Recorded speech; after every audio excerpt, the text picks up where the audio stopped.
this video, I'm going to demonstrate an application of the learning curve. Ultimately, the learning curve says as we gain experience on a particular task, our time to make those incremental units is less because we gain from our experience. A simple example would be if our learning rate is 90%, the time it takes to make that second unit, so doubling from the first to second unit, is 90% of the time it took to make that first unit.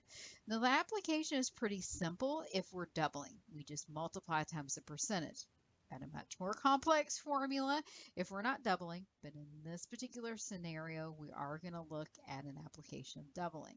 So let's read through here. They tell us that the last unit we produced was the 8th unit, and the labor cost for that unit was $6,360.56, and the labor hours to produce that 8th unit were 127.2112 hours, so not a nice even round number.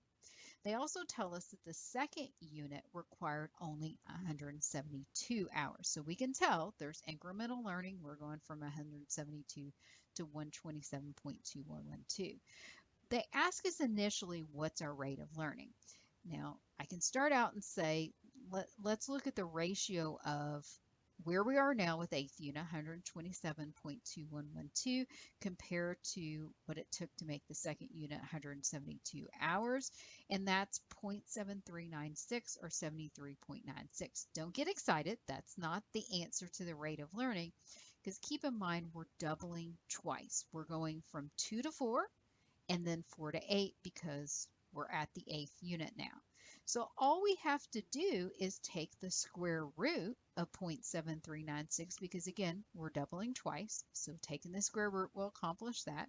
The square root of 0.7396 is 0.86. And so our answer to the first question is our rate of learning is 86%. So that answers the first part.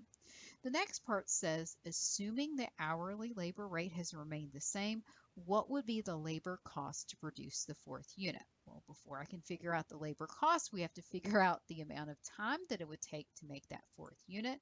And now that we know the rate of learning, this is much more simplistic. We can say the amount of time it took to make the second unit is 172. We're doubling from 2 to 4, so just multiply that 172 hours times 86%, and we predict the 4th unit would take 147.92 hours. Now I just need to multiply it times the cost per hour, and we get the total cost.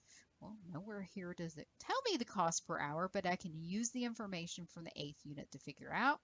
If the total labor cost for the 8th unit was $6,360.56, and we divide it by the fact that it took 127.2112 hours, then it must have cost $50 per hour. Now we know it's $50 per hour times the time it took to make the 4th unit of 147.92. We predict that the cost for the 4th unit would be $7,396.